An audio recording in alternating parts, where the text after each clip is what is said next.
Welcome তিয়ানাজ house YouTube চ্যানেলে। নমস্কার বন্ধুরা, তোমরা কেমন আছো? আবারও নিয়ে এসেছি আরও একটি সহজে তৈরি করে ফেলা রেসিপি, যেটা আমি বানাবো আলু আর কুমড় দিয়ে।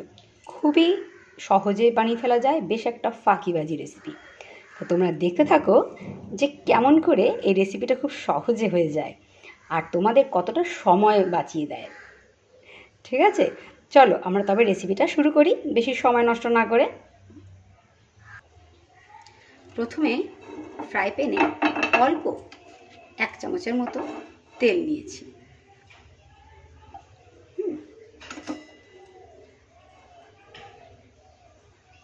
তেলটা একটু গরম হতে দিলাম, একটু গরম হয়ে যাক।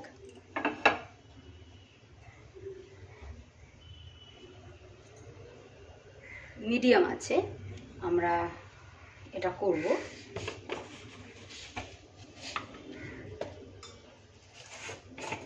চলুন রেডি করে নিই।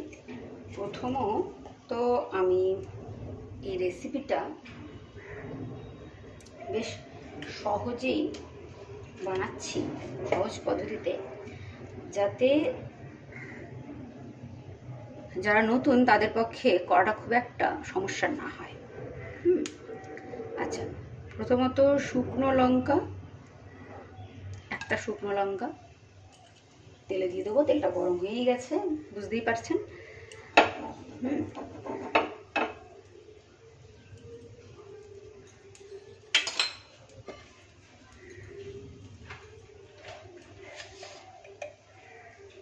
এবার অল্প করে কালো জিরে,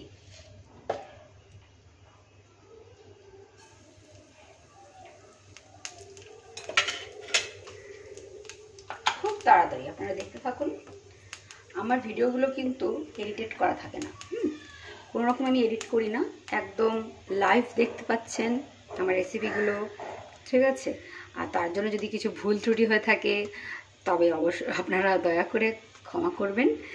আর চলুন রেসিপিটা আমরা দেখে নিই।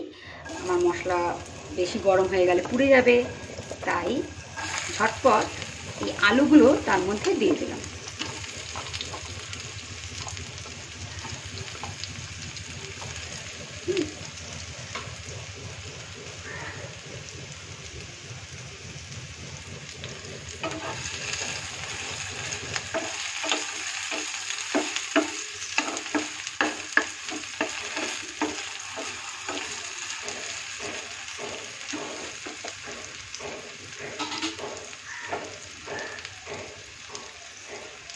আলুগুলো ভাজা হোক।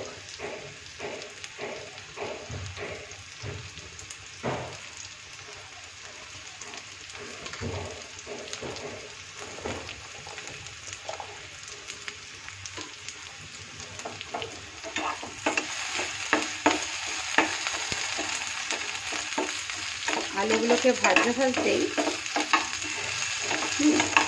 অনেক বেশি ভাজতে হবে না, কারণ আলুগুলো একটু সামান্য একটু নেড়ে ছেড়েই এর মধ্যে আমি কুমড়োগুলো দিয়ে দেবো।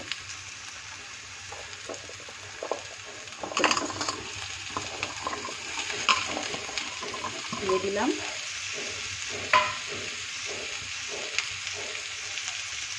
দুটো কাঁচা লঙ্কা,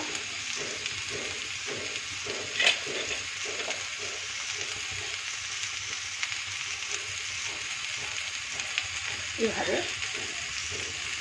কাট করে দেখা যাচ্ছে। হ্যাঁ, কাঁচা লঙ্কাটা এভাবে কাট করে দিয়ে দেবো। দুটো কাঁচা লঙ্কাই একইভাবে।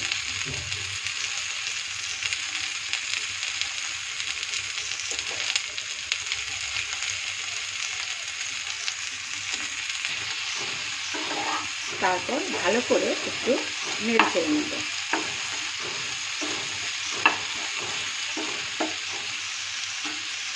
এর মধ্যে এবার 1/2 চামচ লবণ, 1/2 চামচ হলুদ গুঁড়ো দিয়ে দেবো, স্বাদ মতো লবণ।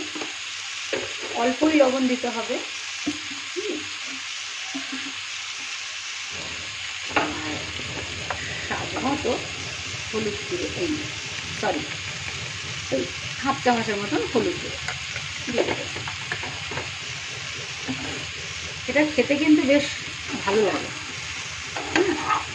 আর গরম ভাতে রুটির সাথে আমরা এটা খেতে পারি।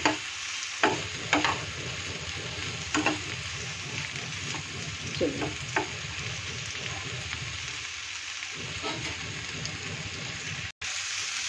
এভাবে সবজিটা ভাজা হতে থাকুক, আমি এটিকে এবার ঢেকে দেব।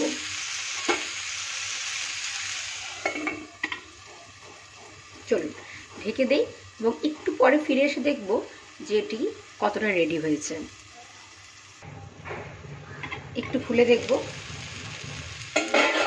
মাঝে মাঝে একটু খুলে এভাবে নেড়ে নেব, নেড়ে আবার ঢেকে দেবো। এই সবজিটা কিন্তু বানাতে কতক্ষণ লাগে জানেন? শুনলে অবাক হবেন, 5 থেকে 7 মিনিট, বুঝেছেন? আর খুব সহজেই হয়ে যায়। আর এটা যেরকম গরম ভাতের সাথে রুটির সাথে আগে বলেছি যে খেতে ভালো লাগে, ঠিক তেমনি বাচ্চাদেরকে কিন্তু আপনি টিফিনও দিতে পারেন। স্কুলের টিফিনে তো অনেক সময় মায়েরা চিন্তা করে যে কি দেব বাচ্চাকে, ঠিক আছে?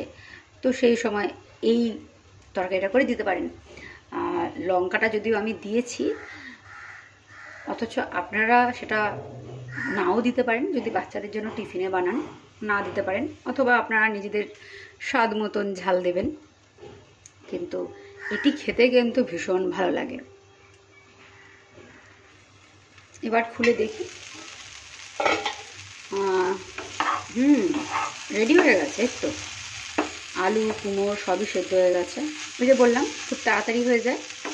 আর এটিকে এভাবে ঢেকে ঢেকেই করতে হবে। আমি কিন্তু জল দেবো না এর মধ্যে, একটু এরকম ঢেকে রাখলেই এর মধ্যে থেকে যে জলটা ছাড়বে তাতেই এই আলু আর কুমড়ো সেদ্ধ হয়ে যাবে। দেখুন কত সুন্দর ভাজাটা হয়েছে না? খেতেও কিন্তু ভালো লাগে। আর এর মধ্যে আমি আরও একটা জিনিস দেবো, দেখুন কী দিই। হাফ স্পুনের মতো চিনি দিয়ে দিলাম। চিনিটা অপশনাল, আপনারা না দিলে না দিতে পারেন, কিন্তু আমি দিলাম, আমার একটু ভালো লাগে না। আমি কিন্তু এখানে কিন্তু আপনারা ওই ঘটি, তারপর কী বলে এদেশি বাঙাল এই সবকে নিয়ে আসবেন না তর্ক বিতর্কে, সেটা নয়। আমার ভালো লাগে, আমি কিন্তু বাঙাল, হ্যাঁ, আমার ভালো লাগে। ওই যে বললাম নুন আর মিষ্টির যে একটা স্বাদের ভারসাম্য না এতে থাকে, যদি একটু চিনি দেওয়া হয় যে কোনো রান্নাতে, মানে যে কোনো নয়, অবশ্যই রান্না বলছে, ঠিক আছে, ভারসাম্যটা সুন্দর থাকে। তো এই জন্য আমার বেশ ভালো লাগে, তো দিলাম। আপনারা দিতেও পারেন, নাও দিতে পারেন। তো আমার এখানে কিন্তু রান্নাটা কমপ্লিট। হ্যাঁ, আমি এবার গ্যাসটা অফ করে নামিয়ে ফেলবো।